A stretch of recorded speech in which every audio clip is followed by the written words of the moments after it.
시작. 영분별의 은사입니다.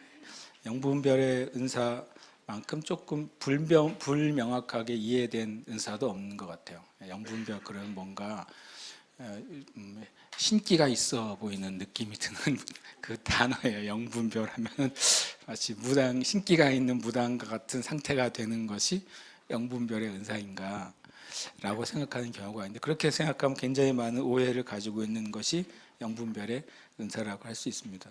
제가 오늘 아침에 밤에 있다가 아침에 옷도 갈아입고 씻으려고 집으로 가게 돼서 한 6시 한 반쯤 된 것 같아요. 가는 동안에 그 고린도전서 12장을 계속 제가 틀어놓고 있거든요. 12장을 반복해서 계속 틀어놓습니다. 그러니까 제가 이 스마트폰에 고린도전서 12장을 듣다가 차에서 내리면, 요즘 연동이 돼 있잖아요. 다시 차에 타면 제 차가 제 스마트폰을 인식하는 순간 다시 고린도전서 12장이 나와요. 지금 4일째 고린도전서 12장만 계속 되돌이표를 읽고 있어요. 그래서 주님께, 주님, 제가 알지 못하고 또 이해하지 못하고 깨닫지 못한 것들을 이 고린도전서 12장에 나와 있는 한글 성경의 표현은 신령한 것들에 대해서, 영어 성경은 성령의 은사들에 대한 하나님의 그 지혜와 지식을 좀 가르쳐 주세요, 이런 마음으로 계속 들어요. 듣고 쭉 가는데 그 삼양 해수욕장을 싹 지나가는 그 앞을 지나갈 때 제 마음에 어떤 내적인 깨달음이었는데요. 신령한 것들을 아는 것이 왜 중요한지를 주님 저에게 깨닫게 해주셨어요. 신령한 것들에 대해서, 그러니까 성령의 은사들에 대해서 아는 것이 왜 중요할까? 그 은사를 내가 받아야 되기 때문에, 말씀 그대로 성령의 은사들은 교회와 성도에게 유익이 되기 때문에, 그건 성경에 나와 있는 명확한 메시지죠. 근데 또 주님이 저에게 이런 질문을 하셨어요. 거기서 저희 집까지는 한 2, 3분밖에 안 걸리는데, 하나님을 믿는다는 게 뭐냐 이러셨어요. 제가 하나님을 믿는 게 뭐죠? 여러분, 하나님을 믿는 게 뭐예요? 라고 물어보면 뭐라고 대답하시겠어요? 저는 이렇게 대답했어요. 하나님이 존재하시는 것을 믿는 것이고, 내가 하나님 믿는다고 말해. 하나님은 존재하는 분이시다. 그리고 그 하나님의 성품을 내가 믿는 거죠. 하나님이 거룩하신 분이고 하나님이 나를 사랑하신 분이라는 것, 하나님은 공의로운 분이시라는 걸 내가 믿는 거예요. 또 한 가지는 하나님이 행하시는 일을 믿는 거예요. 제가 이렇게 대답을 했어요. 나 혼자서 운전을 하면서. 그렇죠. 하나님을 내가 믿는 것은 하나님이 존재하신다는 걸 내가 믿는 겁니다. 그리고 하나님의 성품, 성경에 기록된 하나님의 성품이 사실인 것을, 그리고 그것이 영원하다는 사실을 내가 믿는 것입니다. 그리고 성경에 기록된 하나님 행하신 일들이 실제라는 것을 제가 믿는 것입니다 라고 제 마음에 대답을 했어요.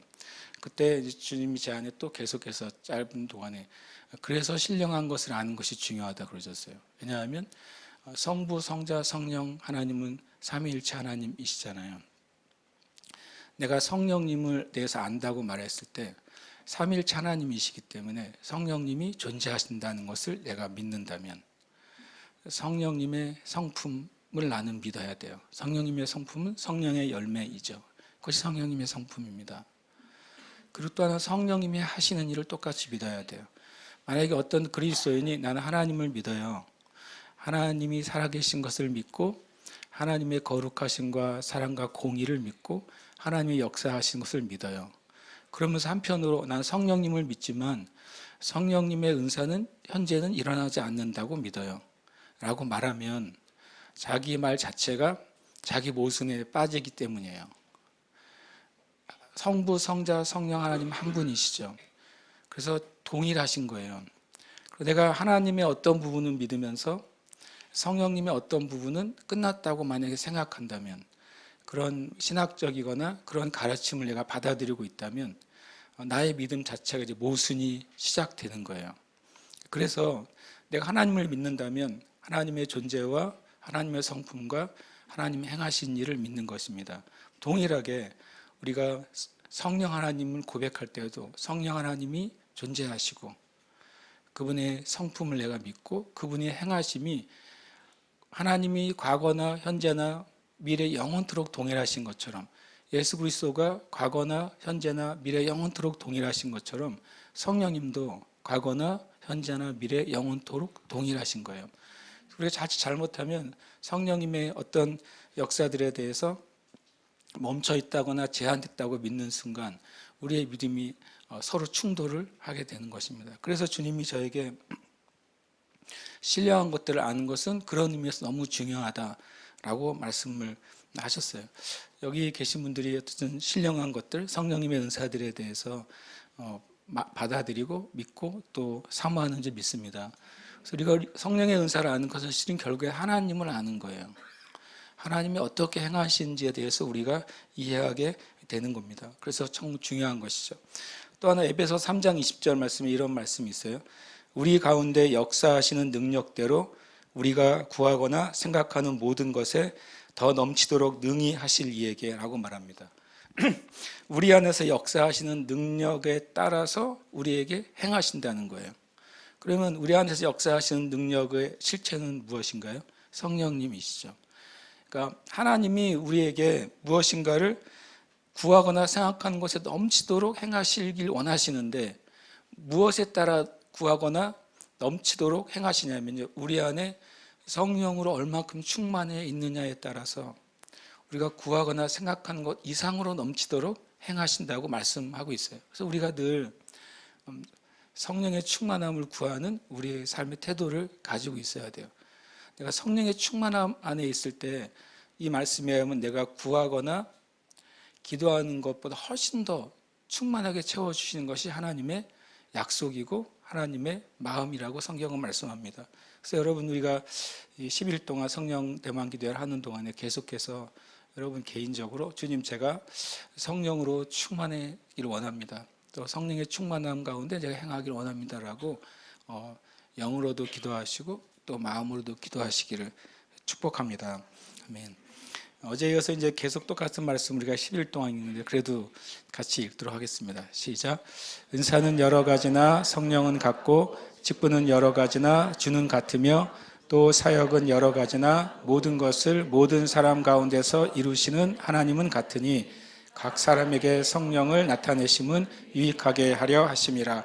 어떤 사람에게는 성령으로 말미암아 지혜의 말씀을, 어떤 사람에게는 같은 성령을 따라 지식의 말씀을, 다른 사람에게는 같은 성령으로 믿음을, 어떤 사람에게는 한 성령으로 병 고치는 은사를, 어떤 사람에게는 능력 행함을, 어떤 사람에게는 예언함을, 어떤 사람에게는 영들 분별함을, 다른 사람에게는 각종 방언 말함을, 어떤 사람에게는 방언들 통역함을 주시나니 이 모든 일은 같은 한 성령이 행하사 그의 뜻대로 각 사람에게 나누어 주시는 것이니라.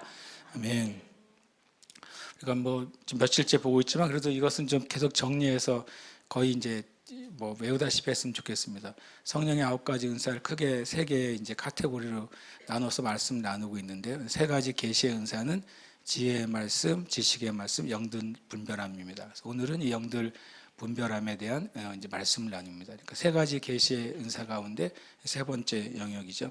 그다음에 3가지 능력의 은사, 실제로 무엇인가를 행하게 하시는 은사죠. 이것은 믿음과 능력 행함과 병 고치는 은사입니다. 그리고 3가지 영감의 은사입니다. 이것은 영감을 받아서 말로 그것을 풀어내는 은사입니다. 예언함과 각종 방언 말함과 방언들 통역함에 대한 은사입니다. 그래서 우리가 이것을 기준을 가지고 좀 말씀을 좀 제가 계속 나누고 있습니다. 뭐 3일째 말하지 한번 쭉 읽어보겠습니다. 시작. 모든 은사는 초자연적이다. 은사는 서로 연결되어 있다. 은사는 그리스도의 몸 안에서 존재한다. 은사는 교회와 성도의 유익을 위한 것이다. 은사는 성령의 뜻대로 각 신자들을 통해서 나타난다. 아멘. 그래서 중요한 기준이 11절 말씀이라면 드렸어요. 뭐냐면 내가 하나님께 어떤 실제로 만약에 오늘 말한 영분별의 은사가 주어졌다 할지라도 그것이 나타나는 것은 내가 사람을 보면서, 여러분이 이제 교회에 올 때 주일날 아침에 저 앞에 앉아서 오는 형제 자매들로 저분의 영을 내가 분별해야지. 그리고 앉아 있는 게 영분별 은사가 아니란 말씀드렸으니까 무슨 은사든지 하나님 나에게 그 은사를 주셨다 할지라도 내가 내 의도와 목적을 위해서 사용하는 것은 성령의 은사가 아니에요. 그에게 그것이 주어졌다 할지라도 뭘 따랐어요? 성령의 뜻대로 그것이 드러나야 돼요. 아무리 강력한 치유의 은사를 받은 사역자나 치유의 은사를 받은 성도라 할지라도 아픈 사람 밑에 무조건 가서 내가 손 얹으면 다 나을 거야. 근데 우리는 아픈 사람이 있으면 그냥 믿음으로 손을 얹어 기도할 수 있습니다. 근데 은사의 차원에서 내가 은사가 있으니까 내가 기도하면 이 사람이 치유될 거라는 방식의 은사를 발휘하는 건 성경적이지 않다는 거예요. 예를 들었죠. 베데스다 연못 안에 수많은 병자들이 있었지만 예수님이 거기 방문하셨을 때 단 한 사람만 치유하시고 떠나셨다는 거예요. 그것은 주님이 철저하게 예수님이 성령으로 충만함을 입으셨잖아요. 성령의 권능으로 일을 행하셨기 때문에 성령님의 인도하심에 순종한 것이죠. 예수님에게서도 성령님이 나타나신 거예요. 예수님의 자의로 행한 것이 없다고 주님은 여러 번 말씀하십니다. 나는 아버지께서 말씀하신 것만 말한다. 아버지께서 행하신 것만 나는 행한다. 예수님이 말씀하신 거예요. 그것은 동일하게 이 땅의 교회와 성도들과 사역자들에게도 동일한 기준이에요. 이 기준은 10번, 100번 강조해도 부족해요. 왜냐하면 이 말씀은 이미 기록된 지가 2000년이 넘었지만 이 말씀대로 행하지 않는 은사자들이 너무 많기 때문이에요. 이 기준이 기록이 됐음에도 불구하고 어떤 면에서 심하게 말하면 이 기준에 따라 하나님 주신 은사를 행하는 사역자보다 이 기준을 벗어나서 하나님이 주신 은사를 자기의 의도를 따라 사용하는 사역자가 더 많을지도 몰라요. 왜냐하면 만약에 성령님의 나타남에 따라서 은사를 사용하는 사역자와 성도가 많았다면 은사에 대한 오해나 깊이가 교회 안에 주로 줄어들거나 없었을 것입니다. 그런데 많은 교회들이 왜 은사는 마음으로는 구하면서도 왜 조심스러워하고 마치 터부시하느냐? 그것은 결과적으로 역사 가운데 이 기준, 단순한 기준 하나를 많은 하나님이 주신 은사를 받은 사역자들과 성도들이 지키지 못했다는 반증이 되는 거예요. 그래서 이것은 굉장히 중요한 기준이에요. 우리 교회 안에도 주님은 많은 하나님의 그 성령의 나타남을 주시는 건 절 믿습니다. 그런데 이 11절을 꼭 기억하시길 축복해요. 그래서 우리가 성령이 우리 안에서 역사하실 때 우리는 그 일을 해야 돼요. 그래야 하나님이 드러나시는 거예요. 그렇지 않으면 우리가 드러납니다. 우리가 드러나는 것은 망하는 길입니다. 내 자신이 드러나는 것은 실패하는 길이고 하나님을 오히려 가로막는 길이 되는 거예요. 그래서 이것은 되게 중요한 기준입니다. 그래서 계속 말할 겁니다.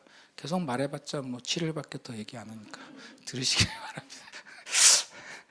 오늘은 영분별의 은사입니다. 영분별의 은사 이름 자체가 아까 말한 것처럼 뭔가 다른 거하고 다른 느낌의 은사인 것으로 느껴지게 돼요. 근데 의미를 같이 한번 읽어보겠습니다. 시작. 영계의 영역에서 보고 듣는 초자연적인 통찰력입니다. 실제로 이것은 영분별은 정말 좀 다른 차원의 은사예요. 영계의 영역을 보거나 듣는 거예요. 그리고 영들의 활동을 실제로 보거나 듣는 것입니다. 이것은 정말 이제 그런 의미에서는 다른 은사들하고 조금 확실히 다른 면이 존재해요. 그래서 이것은 확실하게 그 영분별의 은사가 임한 사람에게 너무 그것이 영계의 일들이나 영들의 활동이 실제로 느껴지는 것입니다. 그래서 옆에 있는 사람은 이 사람이 만약에 영분별의 은사가 있는 사람이 만약 그것이 드러날 때에는 좀 놀랄 수도 있어요. 정말로 뭐 세상 몰라 이 사람이 신기가 있나라고 느낄 수 있는 차원이 있을 수 있어요. 자기는 보이지 않는데 이 사람은 보인다고 말하고 들린다고 말하고 활동한다고 말할 수 있기 때문에 그래요. 그러나 이것은 성경에 나타난 은사이지 그거는 이상한 신비적이거나 미혹된 현상이 분명히 아니에요. 성경에 나와 있는 현상이죠. 이걸 조금 더 이제 좀 쉽게 풀려면 이렇게 됩니다. 한번 읽겠습니다. 영들이 하나님이나 사탄이나 사람에게 속해 있는지를 다루는 것입니다. 어떤 일이 벌어지고 쉽게 말하면 비정상적인, 좀 다른 말은 초자연적인 일이 벌어지고 있을 때 그 초자연적인 일 하나님께 속한 영들에 의해서 일어나는 것인지 아니면 사단이나 마귀에게 속한 영역에서 그 일이 일어나는 것인지, 아니면 그 사람이 하는 행위와 사역이 바른 영 안에서 행하는지 아니면 잘못된 영에서 행하는지를 뭐라는 거예요? 다룰 수 있는 은사예요. 그래서 교회에 이런 분명히 이제 모든 은사들은 모든 사람이 갖는 게 아니기 때문에 교회 영분별의 은사를 하나님이 주시는 이들이 있게 되면 너무나도 교회는 좋은 것이죠. 실은 목회자에게는 목회자 자신이 그 영분별의 은사가 없다 할지라도 교회 안에 성도 가운데 영분별의 은사가 있는 분을 발견하게 된다면 엄청 기쁜 거예요. 그래서 같이 기도하고 그 부분에 있어서는 조언을 받을 수 있는 것이죠, 오히려. 그래서 교회 안에 마귀가 어떤 일을 풀어놓으려고 할 때, 또는 반대로 교회 안에 하나님이 어떤 일을 풀어놓으려고 하실 때 우리가 그것에 대해서 잘 분별하고 잘 따라갈 수 있는 엄청나게 정말 유용한 은사라고 할 수 있어요. 그런데 이 부분이 실제로 많이 오해되어 있기 때문에 실제로 잘 드러나지 않고, 그리고 이런 은사를 받은 분들도 그것을 숨기게 되죠. 숨길 뿐만 아니라 그것이 이제 숨겨지고 멈추게 되면 은사가 끊어지죠. 그런 경향이 굉장히 많습니다. 그래서 이것은 어떤 분의 영분별을 마귀를 보는 것, 악한 영들을 분별하는 영역만 생각할 때가 있어요. 그렇지 않고 모든 계층의 영들을 다 이제 주님께서 분별해 주시는 영이 바로 그것입니다. 그래서 그거는 우리가 이해할 필요가 있습니다. 그러니까 귀신을 보는 은사가 아니라는 거예요. 쉽게 말하면. 어떤 분들이 이제 저도 옛날에 그런 경향이 있었어요. 어떤 꽤 된 것 같은데요. 연도를 한 기억이 잘 안 될 때가 있어요. 2010년 이쪽 저쪽에서 네, 어떤 일단의 무리들이 이제 나쁜 무리들이 아니라 기도하는 무리들을 제가 이제 알게 됐어요. 그래서 이제 여러분들이 이제 여기저기를 다니면서 기도하시는 분들하고 제가 이제 교제하게 됐고, 그분들이 제안을 하기를 우리 휴전선에 10개인가요? 12개의 그런 전망대가 있어요. 북한을 볼 수 있는 전망대들. 전망대들을 투어하면서 거기서 예배하고 북한 땅을 위해 기도하려고 한다. 저보고 같이 가자고 했어요. 그땐 또 뭐 어째 제가 시간이 있었나 봐요. 그래서 가자고 그랬죠. 그래가지고 다 처음 보는 분들이랑 일주일짜리 여행을 한 거죠. 동쪽 끝에서부터 쭉 이제 전망대. 그래도 더 신기한 거는요. 정말 한국은 되게 신기하다고 느꼈어요. 예를 들어서 어느 뭐 강원도 어느 전망대에 가면 매주 전망대에 올라가서 기도하는 분들이 있어요. 없을 것 같죠. 근데 그분이 벌써 10년째 하는 분을 제가 만났어요. 매주 거기서 이제 신분증을 검사를 하고 전망대에 가서 북한 땅을 볼 수 있습니다. 특별한 무슨 날은 안 되지만, 그래서 그분은 매주 가서 거기서 예배하면서 북한을 위해서 계속 중보해요. 그 자기의 부르심이라고 믿는 분들이, 그러니까 그 지역마다 있더라고요. 그게 정말 저는 되게 신기했어요. 다른 것보다.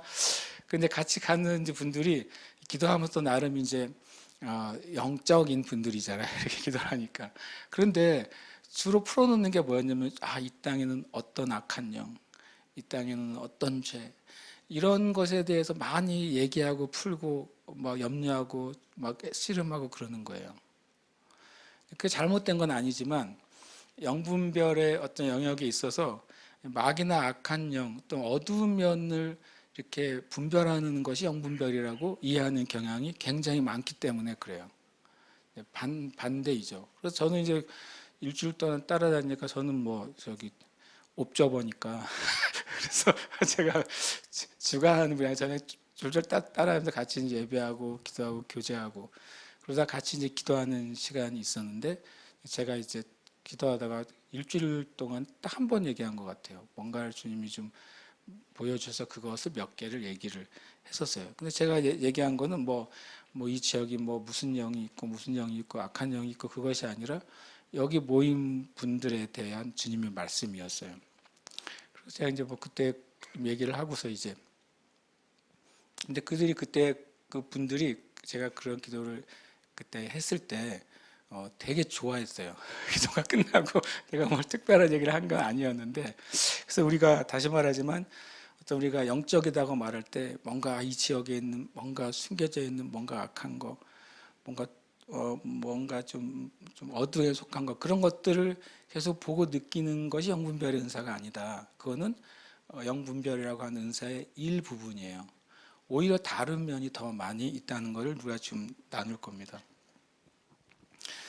영분별의 은사가 아닌 걸 먼저 알아야 되겠어요. 영분별을 이제 하도 이런저런 사람들이 가지고 있는 생각이 많기 때문에 영분별의 은사가 아닌 것들을 일단 쳐내야 나머지 영분별에 대해서 이해할 수 있습니다. 첫 번째로는 영분별은 분별이 아니에요. 뭔가 분별력 있는 것. 이게 이제 비슷한 내용을 여러분 느끼실 거예요. 지혜의 말씀의 은사는 지혜는 은사가 아니라는 말씀드렸어요. 지식의 말씀의 은사에서 지식은 은사가 아니에요. 그것처럼 일반적인 분별력이 강한 사람들이 있어요.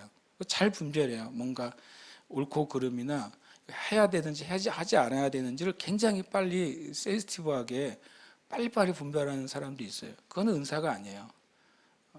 그 사람에게 주신 되게 좋은 어떤 달란트나 어떤 그런 게 될 수 있지만 다시 말하지만 은사는 어떤 거라고요? 첫 번째 일반적인 지식이요, 초자연적인 것이어야 돼요.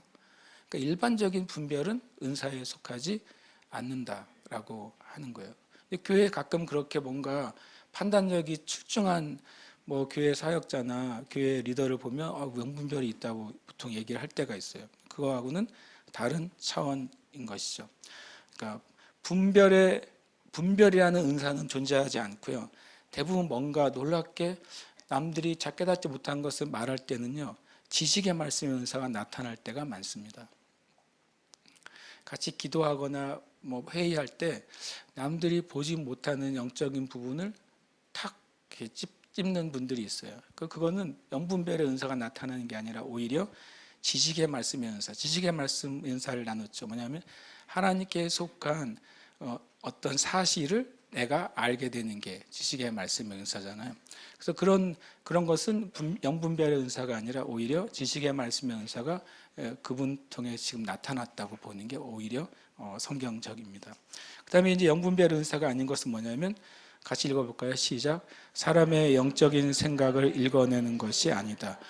요거를 영분별이라고 생각하는 사람이 의외로 많아요. 그래서 뭔가 괜히 사람 보면 관상을 보듯이 뚜렷이 쳐다보면서 마치 입으로는 막 방언을 하면서 그게 분별이 아니에요. 그 아니라는 사실을 말씀드립니다. 그런 식으로 뭐 하는 기도자를 만나면 가짜네 그러시면 돼요. 그래서 성경에서 말하는 게 아니니까 그런 의미에서 가짜라는 겁니다. 사람의 영적인 생각을 내가 읽어내는 것은 아닙니다.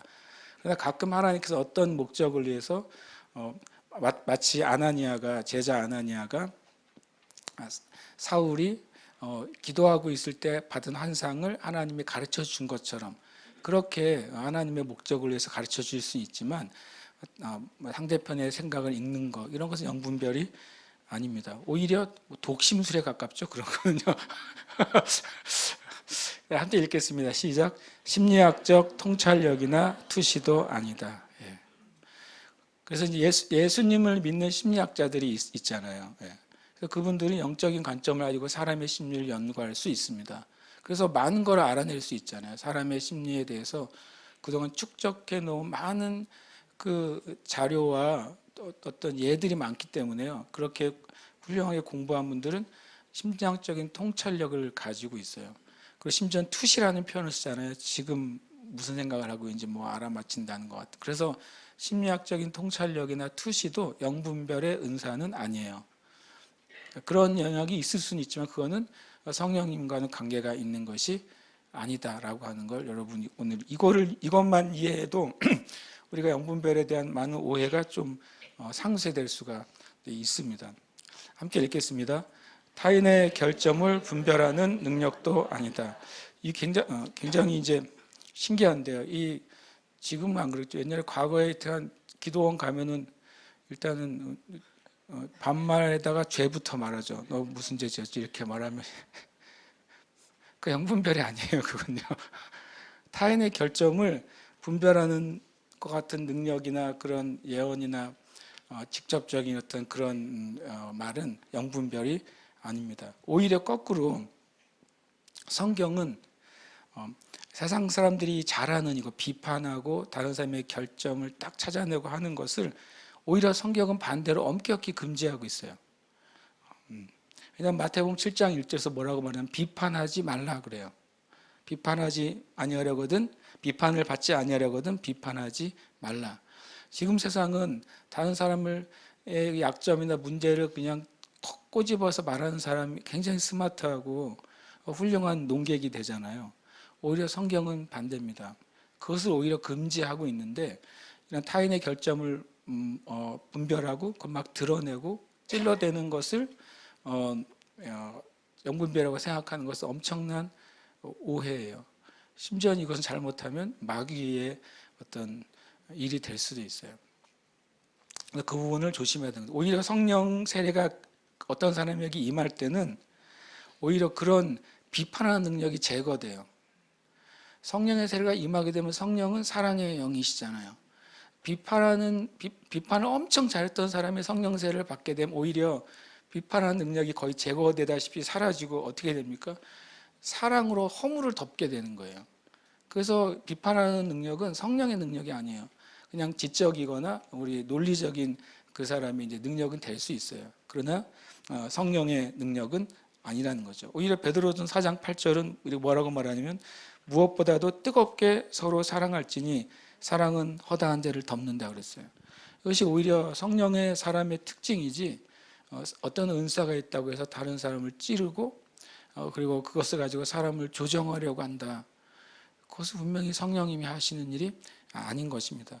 반대로 성령님이 이 형제나 자매의 연약함이나 문제를 나에게 깨닫게 하셨다면 오히려 내가 그 형제를 덮어주고 그 문제 때문에 그 형제가 상처받거나 어렵지 않도록 내가 도와주고 중보하는 것이 오히려 성령의 일인 거예요. 우리가 그 부분을 이제 명확하게 해야 됩니다. 에베소 4장 32절은 뭐라고 말씀하시냐면 서로 친절하게 하며 불쌍히 여기며 서로 용서하기를 하나님이 그리스도 안에서 너희를 용서하심과 같이 하라. 이렇게 하는 것이 성령의 일이고 성령의 사람인 것이지 어떤 이제 이런 명분별이라는 것을 행사한다는 그 통로로 뭔가 사람을 찌르고 그리고 심지어는 그 사람을 나의 사람으로 만들어서 내가 조종하려고 한다. 그러면 그것은 오히려 하나님의 일이 아니고 반대의 일이 될 수도 있어요. 그래서 조심해야 되는 것이죠. 또 이제 영분별 사례는 일반적인 걸 몇 가지 말씀드리면 함께 읽겠습니다. 영분별 없이 축사할 때 문제가 일어난다. 예. 한국교회 기도원 문화 가운데 기도원이 주는 긍정적인 면이 많이 있어요. 한국교회는요. 실제로 많은 사람들이 기도원에서 하나님의 영적인 일들을 경험하기도 하고 만나기도 하고 또 실은 이제 과거에는 기도원들에서 정말 나라를 위해 많이 기도했죠, 중보했죠. 그렇지만 또 한편으로는 굉장히 이런 성경적이지 않는 축사의 일들도 많이 일어났어요. 그래서 제가 전도사로 있을 때 저를 되게 아껴주시는 권사님이 있었는데 그 권사님도 약간 이 부분에 있어서는 모든 사람이 모든 면에 완벽할 수가 없잖아요. 그 권사님이 되게 재미있는데 기도를 잘 다니시는 권사님이었는데요. 제가 이제 새끼 목사였으니까 그때 그것에 저보고 새끼 목사라고 그랬거든요. 그래서 전도사는 새끼 목사라고 그랬는데 이제 제가 몸이 좀 안 좋다 그래서 권사님 이제 몸이 안 좋으니까 기도해 주세요. 그랬더니 갑자기 잠깐 자기가 기도해 주겠대요. 그래서 기도해 준 줄 알았더니 막 등을 치시는데 엎어놓고 한 10분간 쳐주셨어요. 치면서 기도를 하시는 거예요. 근데 또 거꾸로 나는 되게 등이 시원한 거예요. 그렇게 배우니까 그러니까 그분의 입장에서는 이 아픈 것도 쫓아내야 되는 거예요. 그분은 구원받은 권사님이고 또 정말 사랑이 많은 권사님인데 그렇게 배우니까 축사를 이렇게 하는 걸 배우니까 이렇게 막 뭐 이렇게 치면서 안차를 하면서 기도를 해주신 거죠. 저 그냥 사랑으로 그냥 받았지만 그러니까 영분별 없이 축사할 때 문제가 일어나고 흔히 말하는 거 있잖아요. 내가 귀신 들린 사람이 기도하다 귀신 나에게 온다. 그런 식의 일은 실은 없어요. 거의 없는데 혹 어떤 영에서 내가 귀신의 공격을 받는 일이 있다면 이럴 때예요. 영분별 없이 내가 섣부르게 어떤 공식화된 매뉴얼을 가지고 축사를 행하려고 할 때 그때 문제가 이제 발생하게 됩니다. 마귀의 일이라고 함께 읽겠습니다. 마귀의 일이라고 말하는 많은 일들이 여기 육체의 일들이다. 전에 한번 봤는데 한번 찾아보겠습니다. 여러분, 제가 이제 읽어드릴 수 있지만 찾아보는 게 이제 더 이제 확실해지는 것 같아요. 예. 갈라디아서 5장 말씀이에요.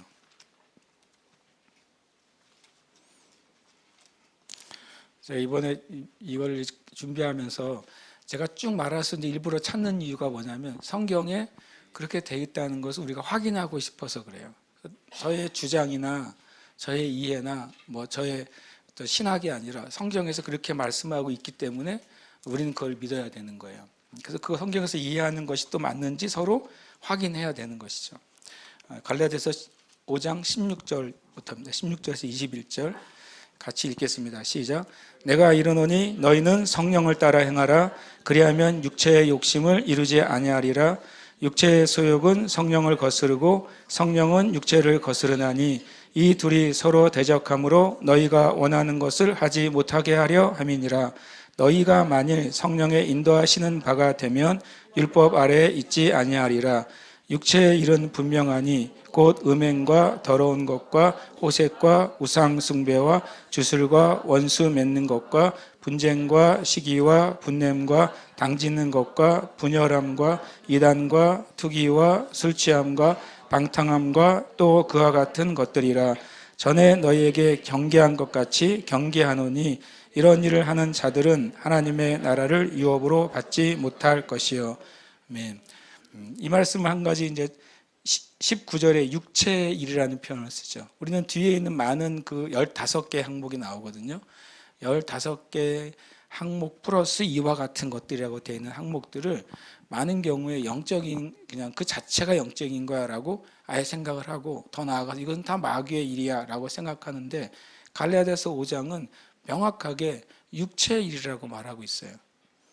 그런데 이것을 행하는 자들이라고 하는 건 뭐냐면 육체의 그 문제들을 내가 받아들일 걸 행하기 시작할 때 그때 누가 뭘 갖게 된다고요? 마귀가 그때 권세를 갖게 돼요. 그 사람에게. 그때 그 사람은 어떻게 될까요? 그 사람은 하나님 나라를 유업으로 받을 수가 없죠. 마귀가 그 사람 안에 자리를 가지게 되고 그 사람 마귀가 권세를 행사하기 때문에 그가 이제 하나님으로부터 벗어나게 되는 거예요. 그래서 이것은 마귀의 일이라고 말하는 많은 영역이 실은 육체의 일이기 때문에 육체를 우리가 다스릴 때 육체에 있는 문제들을 내가 다스리고 십자가의 것을 못 받고 죽일 때 그런 나의 육체의 문제들이 나타날 때 죄들이 나타날 때 내가 예수 그리스도의 십자가를 바라보고 그분이 나의 죄를 위해 이 문제를 위해 죽었음을 내가 믿는다라고 고백하고 선포해서 그 육체의 일을 내가 십자가에 못 박기 시작할 때 마귀는 우리의 육체의 일들을 통해서 전혀 역사할 수가 없어요. 왜냐하면 문이 닫히기 때문입니다. 마귀는 우리의 어떤 것을 강제로 할 수가 없는 존재입니다. 예수님도 우리의 마음을 강제로 뚫고 들어오지 않으시잖아요. 계시록 3장 20절 말씀하시잖아요. 보라 내가 문 밖에 서서 두드리노니. 주님도 누군가의 그 마음의 문을 때려 부수고 들어가지 않으세요. 근데 마귀가 어떻게 우리의 마음을 그냥 부수고 들어올 수 있겠어요? 우리가 열어줄 때 들어오는 거예요. 실은요. 열어줄 때 들어와서 마귀의 일들을 시작하는 것이죠. 그래서 우리가 영분별 없이 축사할 때 그래서 마귀의 일들에 대한 것은요. 요 마귀의 영분별이 있을 때 명확해집니다. 육체의 일들은 뭐합니까? 우리 안에 있는 그 육체의 일들에서 회개해야 돼요. 회개하고 그걸 십자가 앞에 내려놓고 그러고 나면 이것은 그냥 이것은 마귀가 더 이상 무엇을 할 수 없구나라는 사실을 금방 깨닫게 되는 거예요. 그것이 우리에게 정말 필요한 일들이죠. 영분 함께 읽겠습니다. 영분별을 위해 마귀의 일에 더 민감할 필요는 없다. 아까도 말했지만 너무 어둠과 마귀에 대해서 관심을 가지지 마세요. 깨닫게 하시면 하면 돼요. 그러니까 어느 장소에 가면 이게 어느 영이 있나, 어느 악한 영이 있나, 그거부터 살펴보지 마시고 그게 우리의 관심사가 아니라 이 장소와 이 땅에 하나님의 은혜가 부어지도록 찬양하게 하는 게 첫 번째 관심사인 거예요. 반대로 찬양하고 예배할 때 그때 하나님께서 우리에게 영분별의 은사를 나타내셔서 깨닫게 하실 수 있죠. 주님을 찬양하고 예배하니까 진심으로 찬양하고 예배할 때 뭐가 견딜 수 없게 돼요? 악한 영이 견딜 수 없게, 만약에 거기 역사하는 것이 있다면 그러면 그때 드러나는 거예요. 그때 드러날 때 뭐 하면 돼요? 예수님의 이름으로 꾸짖고 쫓으면 되는 것이지, 처음부터 어느 장소에 가자마자 그냥 이거 분위기가 좀 안 좋아 이러면 이제 내가 분별을 하면 안 되는 거예요. 그건 오히려 에너지를 소비합니다. 우리의 영적인 에너지를 소비하고 하나님께 관심을 가지지 못하게 하고, 그래서 많은 시간과 에너지를 허비하게 할 때가 있는 거예요. 그래서 여러분, 우리의 관심은 위의 것이잖아요. 위에 우리 주님께서 하나님 보좌 우편에 앉아 계시니라 그랬어요. 위의 것을 찾으라. 위의 것을 찾으라라고 하는 단어가 seek나 see나 단어가 아니라 영어 성경에는 aim이라고 되어 있더라고요. aim이 뭐냐면 겨누다라는 거예요. 활시위를 선수들이 쫙 겨눠서 그 관역만 정확히 쳐다보잖아요. 그게 위의 것을 찾으라라는 단어의 의미예요. 그러니까 우리의 삶에 여러 가지 막 나의 어떤 관점을 흐리게 하는 일들, 바쁘게 하는 일들, 여러 가지 상황들, 육체의 문제, 관계 문제들이 많이 있을 때라도 그럴수록 우리는 위의 것을 찾으라. 위에는 예수 그리스도께서 하나님 보좌 옆에 앉아 계신다. 모든 것을 승리하신 그 예수님을 바라볼 때 내 주변에 여러 가지 변화하는 것들에 내가 흔들리지 않을 수 있다고 말씀하셨어요. 그래서 영적인 면에 있어서도 우리가 관심은 마귀의 일이 아니에요. 하나님의 일에 관심을 가져야 되는 것이죠. 그럴 때 이제 하나님이 행하시는 걸 더 잘 볼 수 있게 됩니다. 그다음에 영분별은 함께 읽겠습니다. 하나님의 모습을 보는 것은 영분별의 범주이다. 우리가 하나님의 모습에 말할 때 하나님이 현현하시는 때가 있고 하나님의 영광을 우리에게 나타내실 때가 있어요. 근데 그것은 주님이 특별한 경우에 주님의 목적에 의해서 그것을 나타내실 때 그것을 보는 것은 영분별의 범주라고 하는 거예요. 그러니까 내가 분별하는 게 아니라 주님이 그걸 나타내시는 게 모든 성령의 은사인데, 출애굽기 33장 20절 23절에 그런 영분별의 영역에 나타남이 있는 경우를 설명해 주고 있습니다. 출애굽기 33장입니다.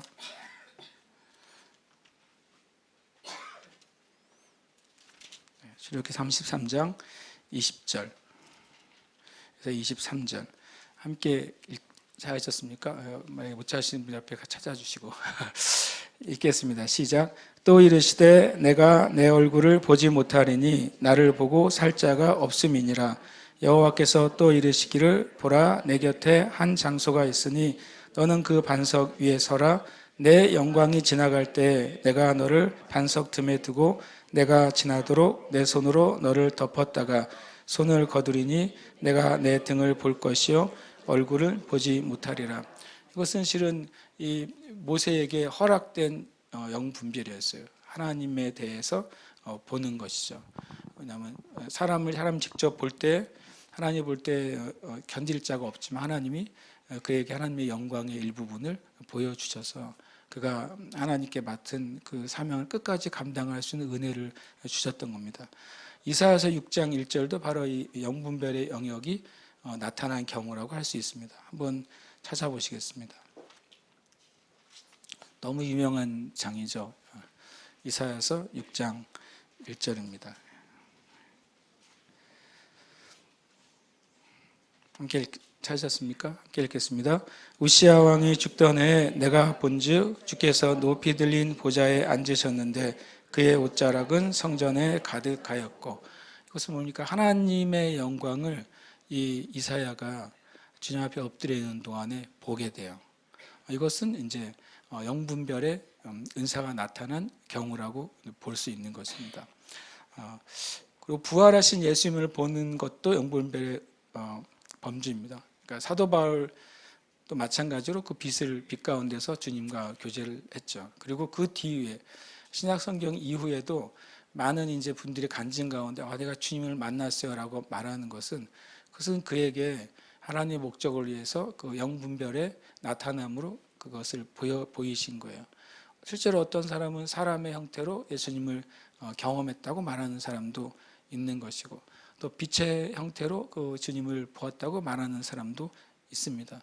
또 주님의 마치 들리는 음성처럼 주님의 음성을 들었다고 또 말하는 사람도 있습니다. 그것은 환상 가운데서 나타난 영분별의 경우라고 할 수 있어요. 다시 말하지만 이 고린도전서 12장 11절이 기준이에요. 모든 성령의 은사들은 성령의 뜻대로 성령님이 역사하신 것을 나타내시는 초자연적인 은사들이에요. 그러니까 이것이 나의 소유물이 아니에요. 그래서 우리가 그 은사 그에게 주어졌다 할지라도 그것은 그의 개인적인 소유물이 아니라 하나님의 은사를 주신 그 사람에게 주님의 성령님의 뜻에 따라서 성령님이 나타날 때가 그 은사가 사용되어지는 거예요. 그래서 그것을 우리가 철저하게 이해해야 됩니다. 함께 읽겠습니다. 성령님을 보는 것은 영분별의 범주이다. 성령님을 본다는 표현이 별로 없잖아요. 하나님을 보았어요. 예수님을 만났어요. 이런 표현이 있는데 성령님을 보았어요. 이런 표현은 없죠. 근데 성경에 나와요. 성령님을 보았다는 표현이. 계시록 4장 4절인데요. 한번 찾아보겠습니다. 사도 요한이 참 놀라운 계시를 받은 사람이죠. 왜냐하면 성령님을 보았거든요. 계시록 4장 4절입니다. 함께 읽겠습니다. 시작. 요한은 아시아에 있는 7교회 제가 1장 4절입니다. 이건 제가 오타가 났네. 1장 4절입니다. 죄송합니다. 아까 분명히 2번 확인을 했는데도 이걸 왜 못 봤을까요? 영분별이 필요한가 이게? 분별은요, 영분별 아니라 그랬으니까. 1장 4절입니다. 함께 읽겠습니다. 요한은 아시아에 있는 7교회에 편지하노니 이제도 계시고 전에도 계셨고 장차 오실 이와 그의 보좌 앞에 있는 7영과, 이 보좌 앞에 있는 7영을 어떤 분들은 천사로 이해하는 분도 있어요. 왜냐하면 실제로 이제 영어 성경에 seven spirit이라고 되어 있으니까 7개의 영이니까 7의 어떤 영적인 천사들이라고 이해하는 경우가 굉장히 많은데, 그럼 혹시 NIV 성경을 가지고 계신 분이 있으면 그 밑에 나나주에 seven spirit을 원어적으로 어떤 의미라는 것을 적어 놓은 문장이 있어요. 그때 seven spirit을 이렇게 표현합니다. The sevenfold spirit이라고요. 그리고 거기에 S가 붙지 않아요. 한 영인 거예요. 그런데 sevenfold가 뭐냐면 우리 표현을 하면은 7겹의 영, 한자로 하면 7중의 영인 것이죠. 성령님의 그 사역이 7중적인 사역이라는 거예요. 한 가지 일만 하신 게 여러 가지 단계의 성령님의 역사가 있기 때문에 그것을 sevenfold라고 말하고 있습니다. 7겹이라고 표현하면 좋겠죠. 7겹에 대한 이야기가 성경에 나오는데요. 한번 찾아보시면 좋겠어요. 이사야서 11장 말씀인데요.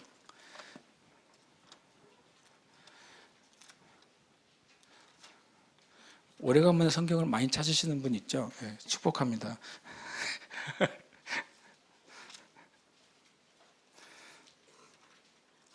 이사야서 11장 말씀, 11장 1절과 2절입니다. 함께 읽겠습니다.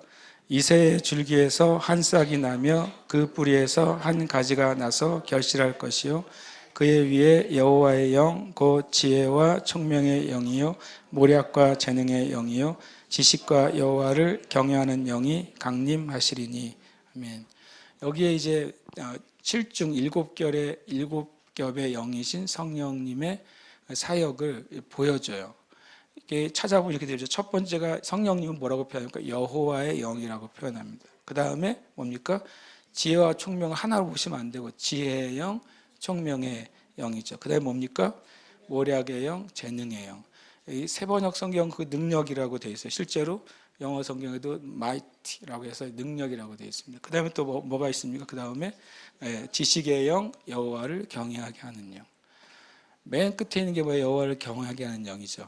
성령님의 높은 차원의 사역이 뭐겠어요? 바로 예배 가운데 풀어지는 겁니다. 그래서 예배의 영광 가운데 들어가는 것이 성령님의 가장 높은 차원의 역사가 일어나는 문이에요. 그래서 예배는 그냥 단순한 게 아닙니다. 세븐폴드 스피릿은 성령님이 맨 마지막에 하시는 이 여호와를 경외하게 하는 영이죠.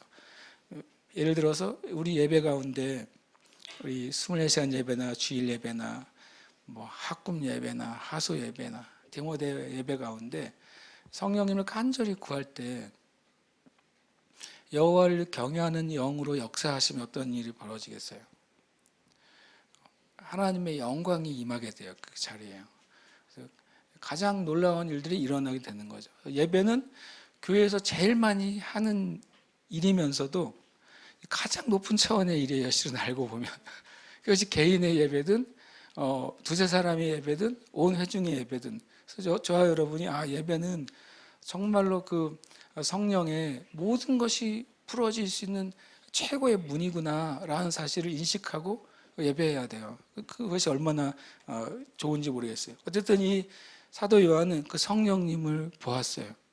하나님의 보좌 앞에 있는 불의 형태로 성령님을 보게 되죠. 그것도 사도 요한에게 영분별의 은사로 나타난 보여짐이라고 우리는 이제 이해할 수 있는 것입니다. 영분별을 적용할 때 함께 읽겠습니다. 모든 초자연적인 나타남은 그 근원이 있다. 왜냐하면 마귀도 기적을 일으킵니다. 여러분 마귀도 사람을 치료하는 거 아시죠? 왜 아프리카나 남미, 중미 제3세계에서는 아픈 사람이 있을 때 왜 저기 접신 들린 무당에게 갑니까? 실제로 치료가 일어나기 때문에 그래요. 치료가 일어나죠. 근데 그 치료는 성령님을 통해 하는 치료하고 달라요. 왜냐하면 성령님이 하시는 치료는 마귀가 한 짓을 로부터 사람을 구원내는 거잖아요. 그런데 그 무당이 하는 치료는 서로 귀신끼리 서로 장난하는 치료인 거죠.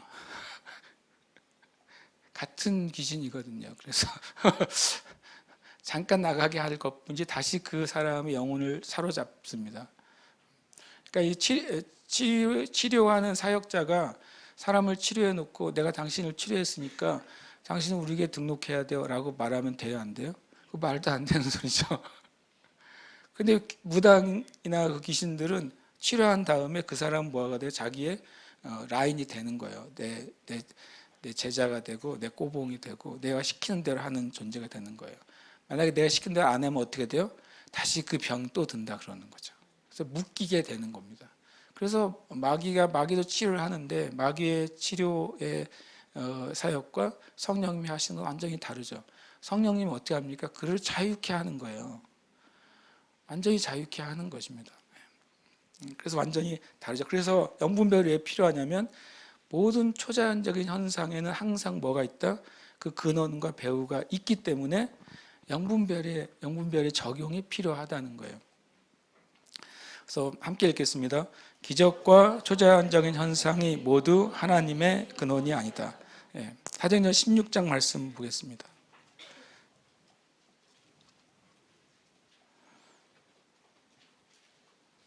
가끔 펼쳐연대 찾아질 때가 있잖아요. 이제 펼쳐연대 찾았어요. 괜히 기분이 좋아지는 거 있죠. 한 번에 찾았을 때 굉장히 기분이 좋아요.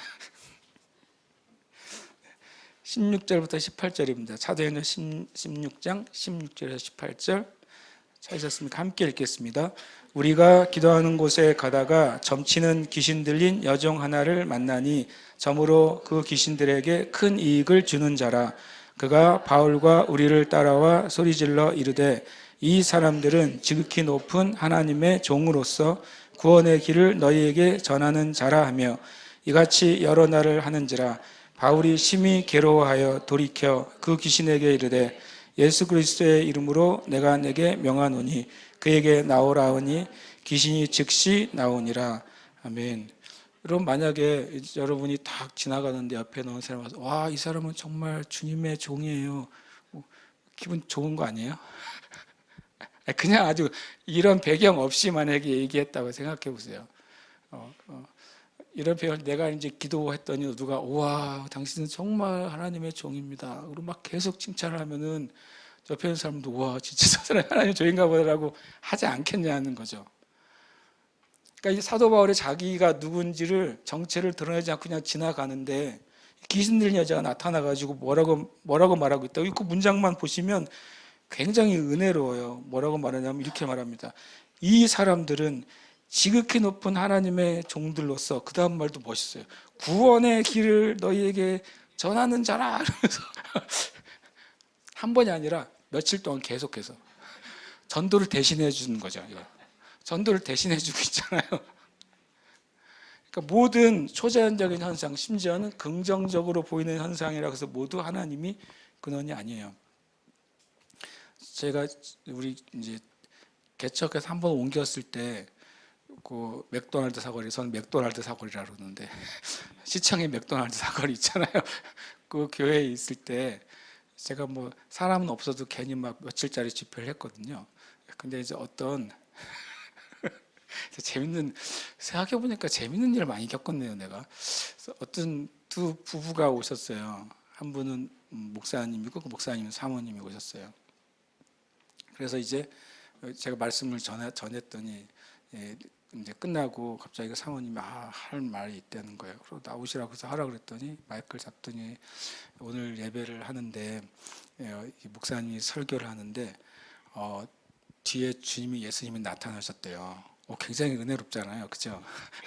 그래서 예수님이 제가 설교하는 내내 제 뒤를 이렇게 계속 거니셨대요. 오른쪽으로 갔대요. 계속 거니시는 환상을 봤다. 그래서 이 고은영 목사님이 참 훌륭한 분이라고 그런 거예요. 그래서 내가 참 감사하네, 내가 그랬어요, 처음에 속으로.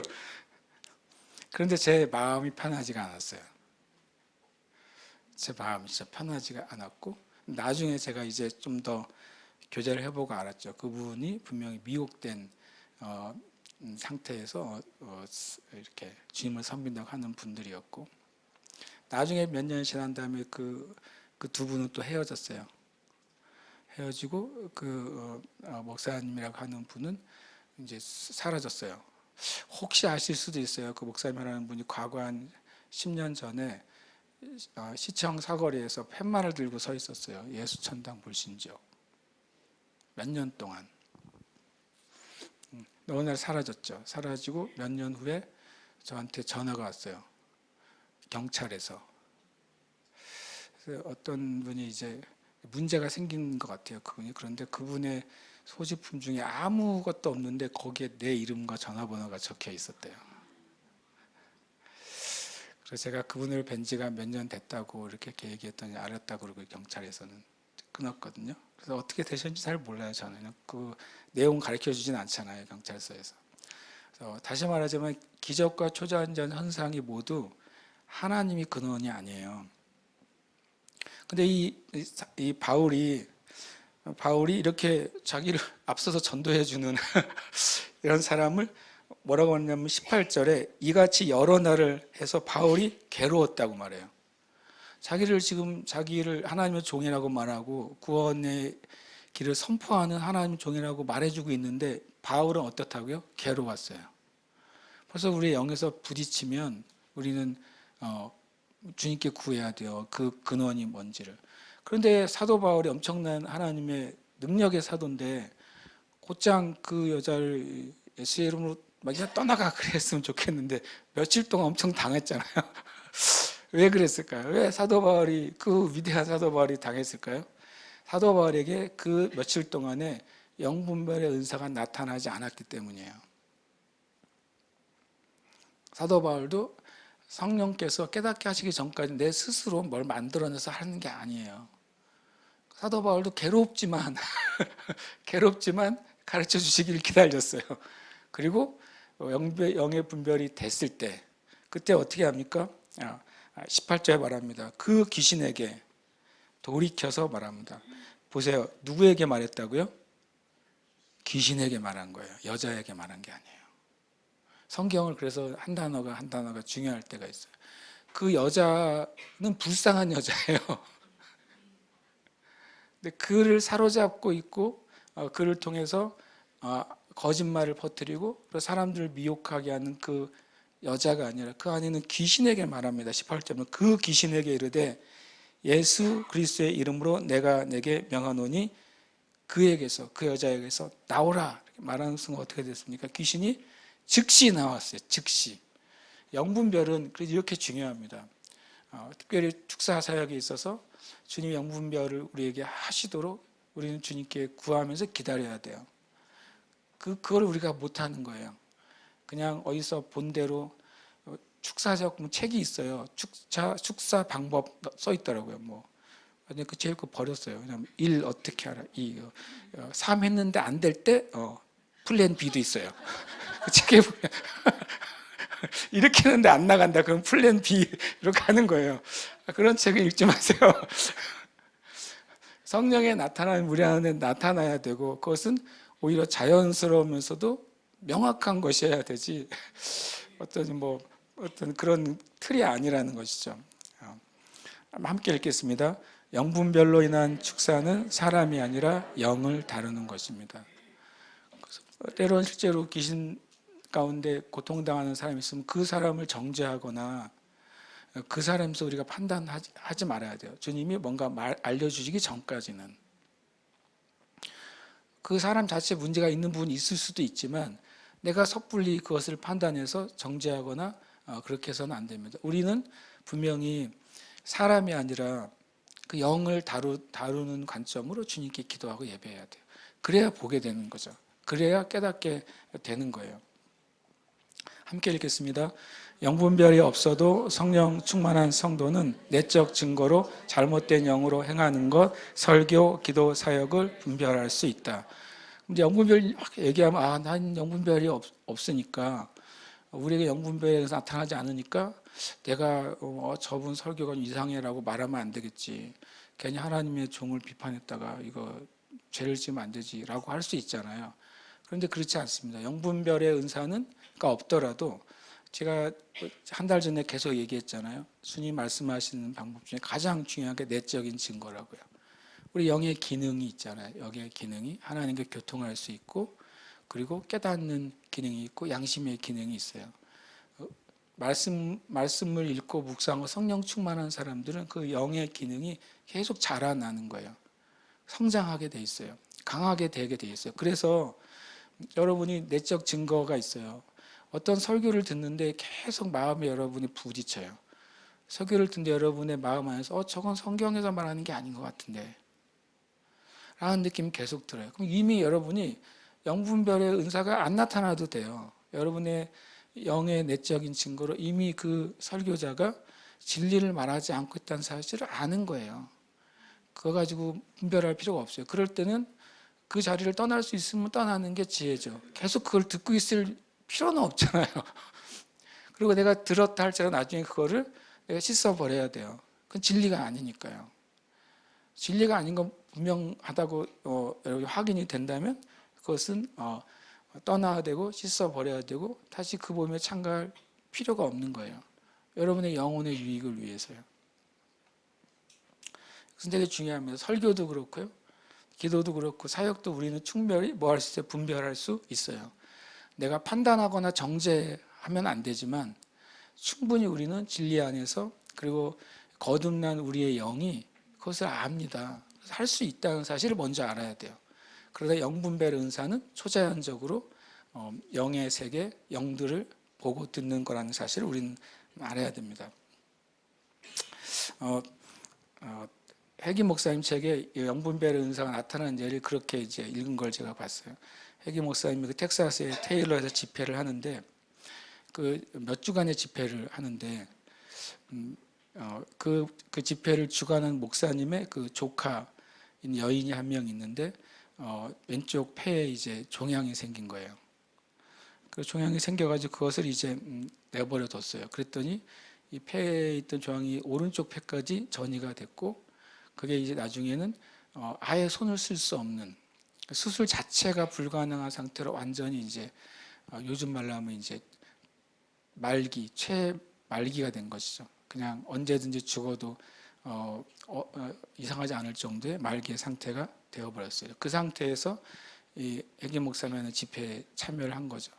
집회를 매일 한 게 아니라 그 내용을 읽어보니까 화요일, 목요일 밤에 집회를 했었나 봐요. 그래서 첫 주에 화요일과 금요일에 와서 집회할 때 기도를 해줬어요. 사람들 기도해주고 기도를 했는데 아무 일도 일어나지 않았어요. 그 다음 주에 또 화요일과 금요일에 또 그 조카 되는 여인이 또 집회에 왔을 때 사람들이 또 치유를 위해 기도하고 중보했는데 아무 일도 일어나지 않았어요. 그리고 셋째 주 집회 때 화요일 저녁에 이제 회계 목사님이 그 분을 위해 기도하려고 손을 얹었을 때 쓴 글에 보면 손을 얹은 순간 뭘 자기가 느꼈냐면 그 수많은 군중이 싹 사라지는 것 같이 느꼈대요. 그리고 그 여자분하고 자기만 있는 것처럼 느꼈다 그래요. 그러면서 그 여자분 안에 있는 어떤 것을 보게 됐는데 이런 형상을 봤대요. 그 여자분의 그 왼쪽 폐, 처음에 그 종양이 생긴 폐에 조그마한 귀신 하나가 딱 매달려 있는 걸 봤대요. 그러니까 처음으로 본 거예요. 처음 아니지만 그때 보여진 거예요. 3주 동안은 보여지지 않다가 그때 기도할 때 그때 영분별의 은사가 나타난 거죠. 영분별 그런 식으로 나타나는 거예요. 해금 목사님이 영분별의 은사를 받았지만 그것이 내 마음대로 사용할 수 있는 거라면 첫째 주에 그게 끝냈어야 되잖아요. 첫째 주도 안 그렇고 둘째 주에도 아무 일 없다가 셋째 주에 소녀일째 성령께서 나타내신 것이죠. 그래서 그것을 보고서 보였으니까 매달려 있더래요. 그것이 폐에. 그래서 회경 목사님이 이렇게 말했답니다. 예수 그리스도의 이름으로 떠나가라 라고 명령을 했대요. 그랬더니 그 폐에 달려있던 귀신이 그 사람 여인으로부터 딱 떨어져서 대굴대굴 굴러서 땅바닥에 떨어지더래요. 그러면서 굉장히 억울하다는 것처럼 낑낑대면서 울더래요. 그래서 다시 회경 목사님이 다시 영에게 말했대요. 너는 이 건물 밖으로도 나가라. 여자에게서만 나갈 뿐만 아니라 이 집회 장소, 교회 밖으로부터 예수님으로 명하여 나가라 했더니 그 악한 악령이 마치 개가 도망가듯이 쫄하고 도망갔다고 합니다. 그리고 그 여인은 그날 치유를 받았고 다음 날 가서 엑스레이를 찍어달라고 했더니 의사가 당신의 폐는 이미 다 어렵다고. 근데 난 그래도 엑스레이를 확인하고 싶다고 해서 엑스레이를 찍었답니다. 그랬더니 그 의사가 무슨 일이 일어나는지 모르지만 당신의 폐는 정상입니다 그러더래요. 이거는 영분별과 축사와 치유가 연결된 실은 케이스가 되는 거죠. 그래서 우리가 이 영분별은 다시 말하자면 모든 은사는 초제한적인 은사지만 이것이 나의 소유, 내 마음대로 사용하는 물건 같은 것이 아니다. 우리가 성령님을 인정하고 성령님을 충만하고 주님께 집중하고 있을 때 은사를 준 그 은사가 받은 그 형제나 자매에게 성령님의 뜻에 따라 나타나는 거예요. 그래서 우리는 그래서 계속 주님을 신뢰할 수 있어요. 그리고 겸손할 때 하나님이 일하실 수 있는 통로가 될 수 있는 줄 믿습니다. 우리 함께 이 시간에 기도하겠습니다. 제가 이번에 실은 제가 한 7, 8년 전에도 이 성령의 은사에 대해서 했어요.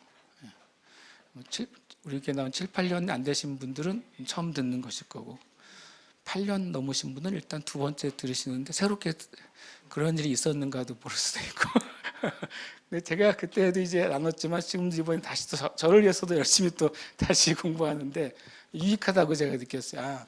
성경에 있는 중요한 진리들은 반복해서 우리가 공부해야 되기도 하고 반복해서 그걸 훈련해야 되기도 하고 그래서 그것이 우리 안에 내재될 때까지 우리는 훈련해야 된다는 생각을 더 갖게 돼요. 그래서 우리가 이 시간 기도할 때 우리 자신이지만 교회를 위해서 기도합시다. 하나님의 교회가 정말 성령의 나타남, 성령님이 얼마나 이 땅의 성도와 교회를 사랑하시는지, 하나님의 영이신 성령님이 얼마나 이 땅에 있는 영혼들에 대해서 하나님의 일들을 풀어놓기를 원하시는지 주님 우리가 그 통로가 되기를 원합니다.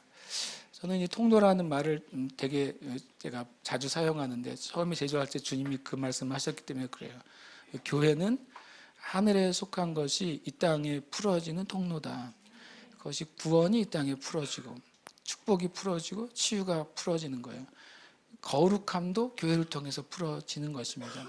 공의도 교회를 통해서 풀어지는 거예요. 그래서 교회가 정결하고 깨끗하게 되고 그리고 진리 안에 바로 있을 때 하나님은 그 주님의 몸을 통해서 더 하기를 원하시는 거죠. 우리가 함께 기도할 때 주님, 우리 자신이 그렇게 주님 앞에 사용되는 통로가 되기를 원합니다. 겸손하고 순전하고 거룩한 통로가 되기를 원합니다. 그리고 하나님의 진리의 말씀을 바로 알고 바로 믿는 통로가 되기를 원합니다. 우리 자신이 아니라 우리 안에서 역사하시는 하나님의 은혜를 믿음으로 우리가 그 거룩한 통로가 되기를 원합니다. 시간 함께 그것을 위해 합심해서 기도하겠습니다.